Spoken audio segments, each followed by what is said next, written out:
Hi, I'm DJ Rad Key, and welcome to what is now my 13th vlog. Today is Saturday, July 7th, 2018, and welcome to another episode.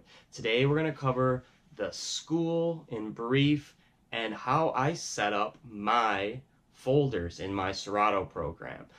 This week we wrapped up, didn't quite reach the first milestone class, which is creating a mix using proper fundamentals. We didn't quite reach that. Learned everything up to that point. Next week, which will be in week 3, I believe we'll reach that first milestone. And at that point, I don't have to say freshman at the academy, DJ Rad Key and DJ Shinobi. I can say sophomores at the academy, because there's essentially 5 milestones. So by the time you get to the 4th milestone, you reach that, you're a senior, and 5th milestone, you're done. So that's how I would break up this academy. If you aren't interested in enrolling, there are courses, the accelerated program courses are coming up. The next class begins August 20th. And that program runs from August 20th to December 5th. It's the same program I am, the accelerated program. And that's Monday, Wednesday, Friday, but this one runs from 12 to 2. My current course runs from 2 to 4. And there's one following that, and if you can't do the whole 12 to 2 thing, there's a Monday, Wednesday, Friday course that starts October 15th, runs to December 11th, and that runs from 2 to 4.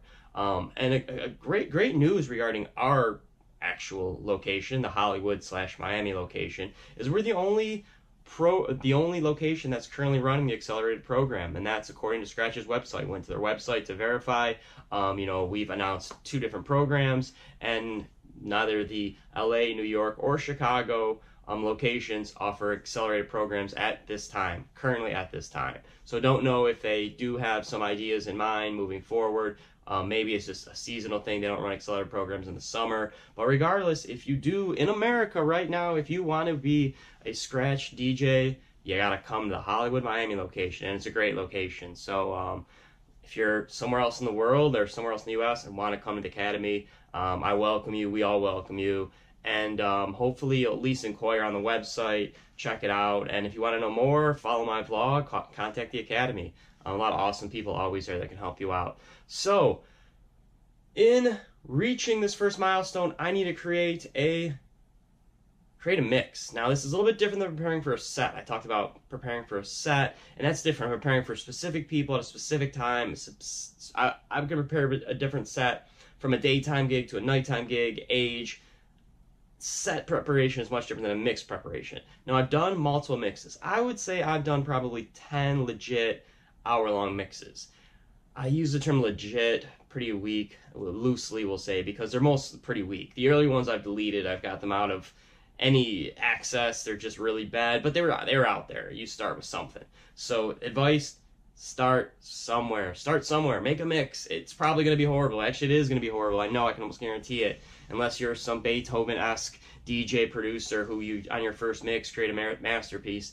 It's going to be bad. But you got to put it out there. You got to have something. So I did a bunch of mixes, and I put all of them online. I just said, you know what, it is what it is. Went back, deleted them, shot out a new bunch of mixes. And this is not too recently. I haven't dropped a mix in a while, just between the vlogs, the podcast, the school. But now it's time. It's time for a new mix. So in preparing my mix, let me show you what I do. Here's how my Serato's set up.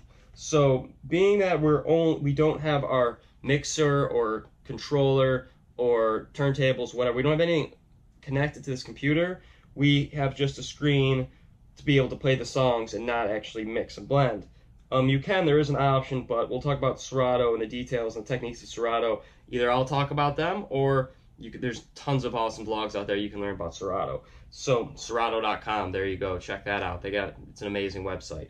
So here's all my folders, and this is every one. I don't have subfolders. Now, I'm a newer DJ, and I'm sure DJs have been DJing for a while, have tons and tons and tons and tons and tons of folders. But I feel that this is perfect, because even when I do have the screen set up to play, I can still read almost this one moving down, but I can still read all that. So I'm not going to go over those folders individually. I'm going to talk about them.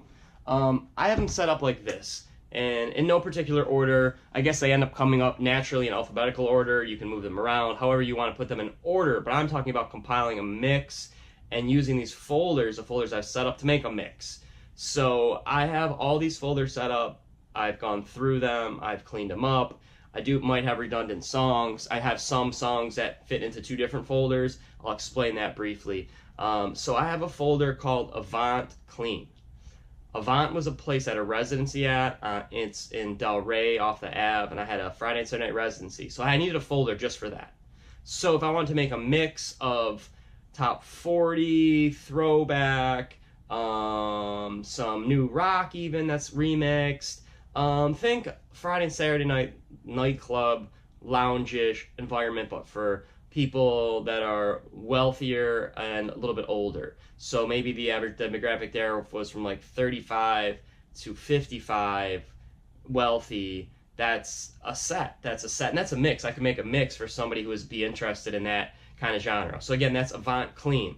And it's a restaurant. It's not in a nightclub, a college bar, a college party, just a bar. And it was, especially at night, no kids around, I'm going explicit. Unless the owner says don't play dirty music, I'm definitely going explicit. And I've been told, hey, even at a certain place, don't play any song with the N-word.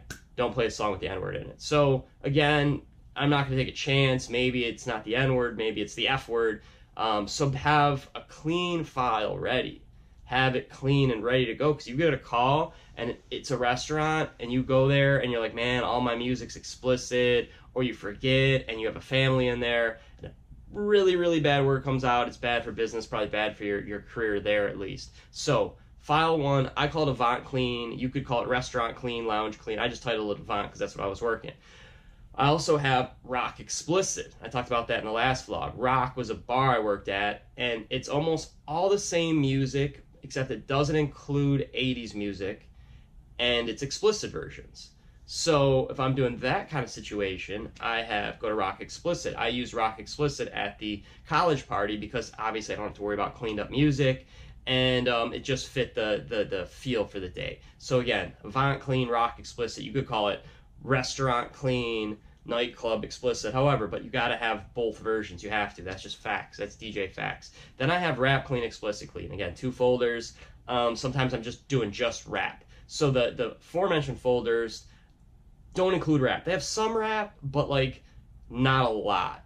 If I'm looking for a specific rap, I always go to my 2 rap folders. My go-to, my Rap Clean, Rap Explicit, okay? Then I have a rock reggae file, and I talked in my genres vlog that's 2 separate genres. They should be separate files, but honestly, I don't have a lot of reggae music. I have maybe 25 reggae songs, so I felt it was kind of silly to have a whole entire separate folder of reggae. I just have it within rock, and then once in a while I'll play some Bob Marley or something, but I don't play a lot of reggae, not a lot of venues with reggae. I gotta expand my reggae folder, but right now, if you're a new DJ, rock and reggae, you can keep them together. Or you can keep them separate, whatever. So that's another file that I've created. I have a 50s, 60s file. It used to be a Motown file, but not every song was Motown, so I changed the title to 50s, 60s. And that's everything pre-disco. And disco is a file in itself. Then I also have 80s, 90s file to itself. And that's like kind of the poppier music. Goes everywhere from like Whitney Houston. It's got some Prince in there. It's got like Backstreet Boys. So that's like a bubblegum pop, 80s, 90s, like Catch Me I'm Falling, Poison kind of music. That's where I can find that. I also find that in my Avant Clean because I played a lot of that. So sometimes songs have crossover. The Avant owner gave me a list of songs. And it was cool. This was keeping it real. One of the multiple Steves that own Avant gave me a list that don't play these songs. You did a good job, liked a lot of music, don't play these songs. And I'm not going to go over that list, and maybe I'll make a vlog about that list, but it was interesting. So I didn't want to use I didn't want to use just my 80s, 90s folder because there were songs he specifically said don't play that were 80s and 90s music. So I never used that folder during the Avant set. I took the music, like 95% of that folder out, all the songs I didn't like and stuff that was maybe a little too early 80s, and put that and combine it into my Avant folder. So hopefully you're following all this. I'm going to try to kind of organize my thoughts a little better for the next vlog, but I want to go over this real quick. To wrap it up, I have so those are my main folders. I have a Rat Pack folder, and again, all these folders are there, but those are the ones I use the most. Then I have a Rat Pack folder, which is I use for a wedding. I just downloaded a bunch of Sinatra, Dean Martin, you know the drill. It's there. It's a folder available. It's always good to have. You know, you have an older Italian wedding or any nationality, but just Italian. Always you throw some of the songs out there. It's always a good warm up, especially at weddings. I have a Latin file. It should be so much bigger than it is. Wink, wink. The Latin file should be bigger. So I got to add to that. But it's a file. You should have one. I have a kid's birthday file. Again, it's just bubblegum pop stuff. A lot of stuff from movies, some, you know, Justin Timberlake stuff, just stuff that works at kids' parties. I've done a bunch of kids' birthday parties. That's my go-to at any kid's birthday party. I'll make adjustments. I'll add in new music, but it is a folder I don't use a ton, but it's already there. Slow wedding songs.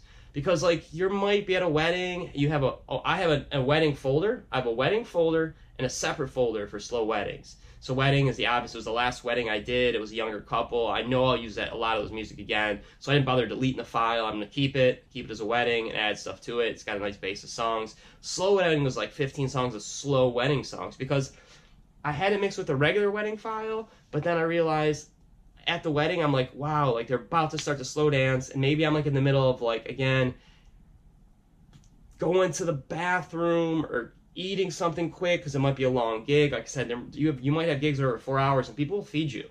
So, you know, I might have been like in the middle of eating something and they're like, oh, slow wedding. Oh, shoot. I still got to look for the song. I can just be like, all right, grab slow wedding, boom, 15 songs. One of these 15 will work, boom. You know what I mean? So it's just an emergency thing. So I have that separated, slow wedding, regular wedding. But the slow wedding songs are in the regular wedding songs. So you can overlap. There's nothing against overlapping. You could have an 80s song in your bar file. You can have an 80s song in your wedding file. You can, you know, whatever. There's no constraints. And again, just wrapping this vlog up about the rest of my files. I have a new music file. It's files that I've not played that much. So maybe like I'll have an evening where I just download a bunch of music, throw it into a new file. I separate it. I still separate it. You know, if it's a new rock song, I'll separate it into rock. If it's a reggae song, I'll separate reggae. But I don't know it that well. I haven't listened to it well. So, like, when I go to practice DJing, sometimes I'll just bring up the new file and mess with those songs. Those are songs I haven't heard, like Jenny from the Block. I've heard that song a million times. I don't need to practice Jenny from the Block, but I do need to practice like a new Kanye song because I've only heard it a couple times. So that just gives you an idea. Keep it a new one. I have the Hot 100 file, and that's all the Billboard Hot 100 songs. Highly recommend that. It's safe bet. You got a party, calls last minute. It's an office party. You know, you're like, what should I play? Play the top 100, pick and choose your battles, keep stuff out, put stuff in. And I update that pretty much weekly, and I date it. So I have a Hot 100 6.30, which would be June 30th. That's the last time I updated it. I have a disco file. I keep it real with disco. I might have mentioned that already. I have a Scratch Tools file, and that's just for the Academy. The Academy hasn't told me to do that. I just went on my own, downloaded some Scratch, things to help me learn Scratch techniques. So that's an idea. I have a Christina file. Christina's my last mix that I made. So, you know, it's just a bunch of songs to put. I didn't want to delete the file. I kept it there. I figured, why delete it? It was a decent mix. It just needs a lot of work. So I might revisit the Christina file and making a mix. And then I have a teen rap and teen pop file that kind of wraps it up. Teen rap would be brand new rap, all cleaned over, made sure every song, clean versions. So it's a teen rap file because I did it middle school. I knew it would be all teen rap. I wanted to have a separate file. I wanted it easy, accessible to my face. I didn't want all rap because my all rap clean file has old school stuff and I was not going to play any old school. So that's just a tip, teen rap. I also have a teen pop file. Same thing, it was for that party as well. I created 2 separate files on that. That was basically what was a Hot 100 at the time. I could probably delete teen pop. And again, you can delete files, but I keep my core files like I told you about. I got like my other files I use sometimes more specific, and then I might have a couple random files. And I wouldn't advise to keep more than that. I mean, right there, that's like about 18 files. That's about all you need. You start going to different files, and remix files, and this and that. It just becomes overwhelming. So that's how I organize my files. Hopefully this mix will turn out well. Hopefully you'll have a great day. And again, be good to be everybody. Enjoy the day. Thank you.